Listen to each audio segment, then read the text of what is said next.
북한 김정은이 괌 포위 사격 위협과 함께 좀 더 지켜보겠다는 입장을 보였습니다. 이른바 한반도 8월 위기설이 이제 숨고르기에 들어갔다 하는 평가가 나오고 있습니다. 네, 그렇지만 북한이 추가 도발의 명분을 축적하는 과정이라는 경고와 함께 긴장감을 풀 수 없다는 지적도 나오고 있습니다.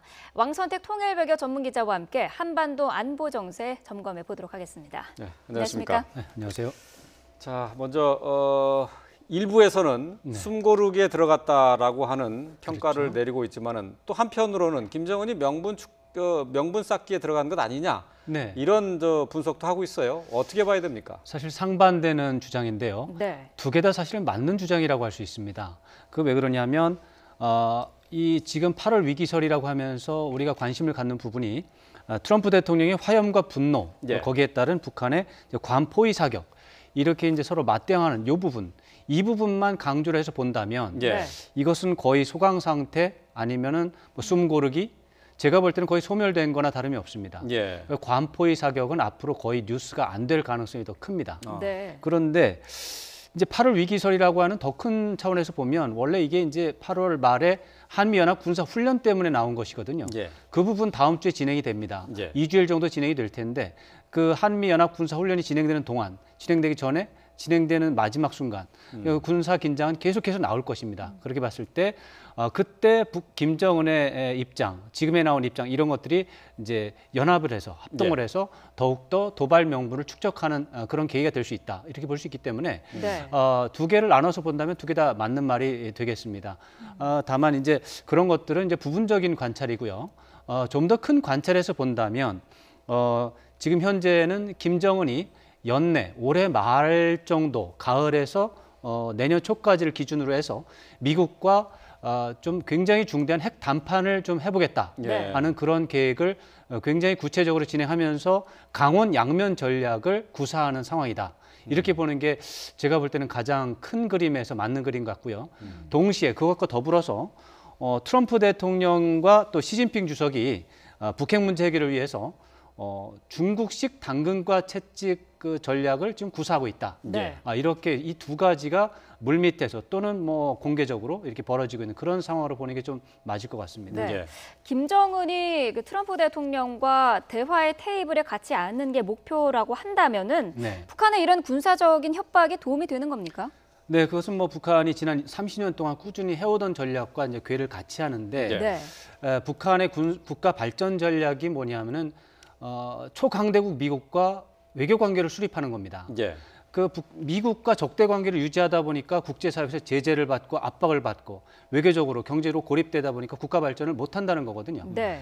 그런데 지금 이제 남북 간에 분단돼 있고 우리는 또 한미 동맹 관계 속에서 이제 북한과 남한은 이제 경쟁을 하고 있기 때문에 북한이 어려운 처지거든요. 네. 그래서 만약에 북한이 현재 상태에서 그냥 가만히 있는다면 미국의 외면을 받아서 이제 고립돼서 국가가 소멸되는 과정을 겪을 거라고 하는 걱정이 있다는 것이죠. 네. 근데 그런 걱정을 해소하기 위해서 미국의 관심을 끌기 위해서 군사적인 협박을 하는 것이 도움이 된다. 이제 이런 예. 계산을 하고 있는 것이고요. 예. 말씀드린 대로 능력을 과시하지 못하면 무시받고 외면받고 결국은 이제 말라 죽는다. 이제 예. 북한 표현으로 그렇게 되는 것이고, 그래서 지금까지는 사실 말로다가 공격을 했는데 20년 넘게 말로다가 공격을 해봤더니 미국이 너무 이제 반응이 없으니까 예. 이제는 핵무기도 진짜 만들고 미사일도 진짜 만들어서 미국 본토를 타격하는 미사일까지 만들어서 지금 위협하는 상황이 됐고요.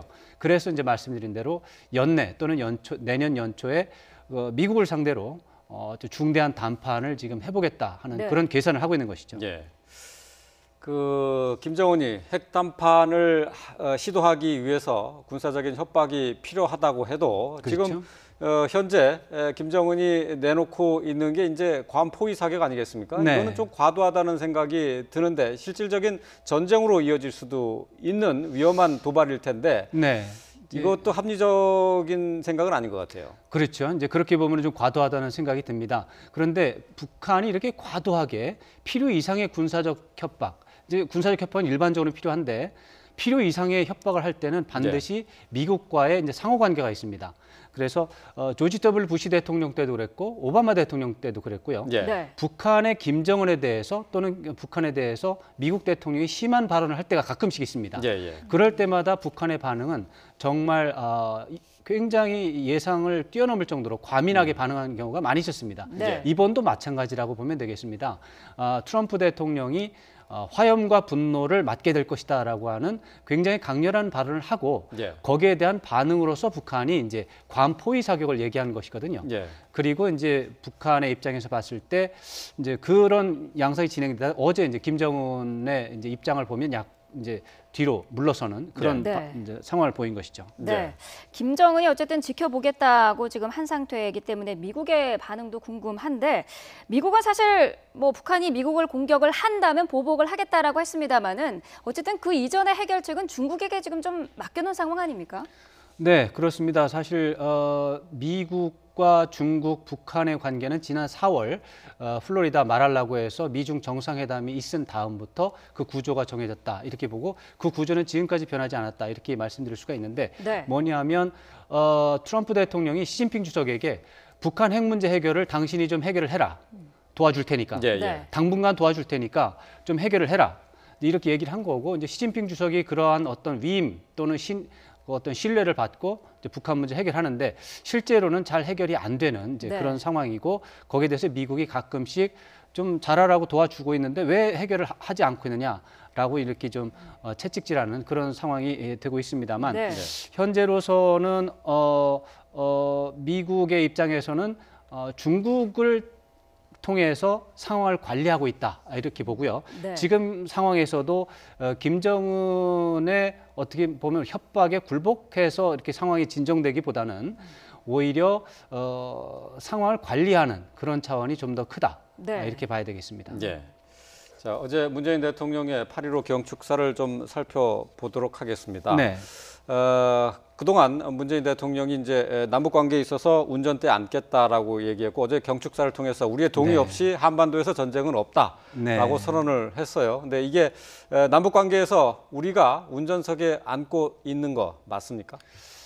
제가 이제 이 북한 문제 지금 16년째 이제 꾸준하게 다뤄오고 있는데 네. 제 결론은 이론적으로 현실적으로 가능하다. 또 해야만 한다. 저는 네. 그렇게 생각을 하고 있습니다. 네. 사실 이런 주장은 소수 의견입니다. 아시다시피 예. 여러 가지로 잘 안 되고 있고 잘 안 될 것이다 이런 얘기가 많습니다만, 근데 제가 관찰해 본 바에 따르면 과거 노태우 대통령 때 북방 정책을 할 때 분명 우리가 운전석에 앉았었고요. 예. 또 햇볕 정책, 김대중 대통령 때 시기에는 분명히 우리가 운전석에 앉아서 대북 정책을 주도한 적이 있습니다. 그리고 그 당시 구조랑 지금 구조랑 달라지지가 않았어요. 예. 네. 이제 예를 들어서 남북이 분단된 구조라든가 한미 동맹이 확고하게 연결이 돼 있다라든가 또 정전 체제라고 하는 차원에서 북한과 미국이 또 어떤 협의하는 구조가 있다든가 이런 구조는 변하지 않았습니다. 예. 그 과정 속에서 북한의 핵과 미사일 능력이 획기적으로 이제 강화가 된 것은 또 틀림이 없습니다. 그건 틀림이 없는데 동시에 남한의 우리의 또 외교적 역량 또 경제적 역량도 획기적으로 강화가 됐습니다. 예. 예. 그러니까 북한과 이런 경제적인 문제를 토론할 때 비교가 거의 불가능할 정도로 남한의 역량도 강화가 됐고 이런 것들이 전체적으로 봐서는 크게 달라진 건 없다. 구조적으로는 달라진 것이 없다. 그래서 이론적, 현실적으로 가능하다 이렇게 말씀드릴 수가 있고요. 다만 중요한 것이 이제 북방 정책이나 햇볕 정책 초기 단계에서는 국내 정치적으로 이게 정치 쟁점이 안 됐었다는 문제가 있습니다. 예. 그때 특히 노태우 대통령 때는 여야가 거의 그 분쟁이 없이 대북 정책에 대해서는 합의에 이르고 또 야당이 도와주는 그런 예. 문제가 있었습니다. 예. 김대중 대통령의 햇볕 정책도 초기에는 보수 진영에서 다 지지를 했었습니다. 예. 네. 근데 지금은 그렇지 않습니다. 그래서 그게 가장 큰 문제이기 때문에 지금은 이제 뭐 이게 운전석이 가능하냐 아니냐 이런 논의는 예. 북한, 미국, 뭐 중국과의 관계 속에서 토론할 내용이 아니라 국내 정치 차원에서 야당이 도와주느냐 도와주지 않느냐 예. 이게 최종 결론이 되기 때문에 이게 변수가 된다 이렇게 보고요. 그래서 다시 결론적으로 말하면 운전석론이 가능하냐 가능하지 않냐는 야당이 도와주면 되는 거고 야당이 도와주지 않으면 안 되는 겁니다. 예. 네, 말씀하신 것처럼 그 국내 정치 세력을 포용하는 것도 상당히 문제인데 이런 그 초당적인 대응이 지금 시점에서 가능할까요? 그것도 역시 저는 가능하다. 저는 그렇게 생각하고 네. 가능성을 넘어서 이제 당위적인 측면도 있다 이렇게 보는데 네. 먼저 당위성에 대해서 말씀드리면 이게 너무 급박하다는 겁니다. 이 국가이익이라는 차원에서 이제 북핵 문제의 악화 속도가 너무 빠르고 지금 이제 북한의 미사일 개발 속도가 예상보다 너무 빠릅니다. 지금 이런 상황 속에서 당파적으로 접근할 수 있는 시간적 여유가 없다. 이런 네. 차원에서 드디어 우리는 물가에 다가선 어린 아이처럼 네. 더 이상은 이제 내버려둘 수 없이 이제 초당적인 협력을 해야 되는 상황이고요. 이제 가능성 차원에서도 사실 대북 정책 과거 한 10여 년 넘게 이제 정치 쟁점으로 활용들을 해왔는데 네. 이게 제가 관찰한 바로는 대북 정책을 정치 쟁점으로 활용한 특히 선거에서 활용해서 이긴 쪽이 없습니다. 이긴 적이 없어요. 여당이든 야당이든 대북 정책을 이제 뭐 보수다 진보다 해서 활용을 하는데 실제적으로 결과는 실패한 사례가 훨씬 더 많습니다. 네. 그렇기 때문에 실패한 정책을 또 사용할 필요가 없기 때문에 이건 뭐 캠페인을 잘하면 예. 준비를 잘하면 가능하다 이렇게 생각을 하고요. 예. 이런 경험들을 돌아본다면 특히 이제 대통령, 정부 여당의 입장에서 본다면 야당을 잘 설득을 하고 또 예.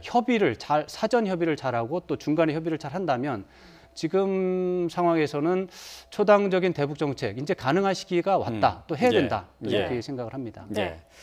자, 한반도를 둘러싼 외부 환경이 여의치가 않습니다만은 내부적으로도 대북 문제와 관련한 사항에 대해서는 통일된 의견이 반드시 필요하다는 지적이 될 것 같습니다. 자, 왕선택 통일외교 전문 기자였습니다. 말씀 잘 들었습니다. 고맙습니다.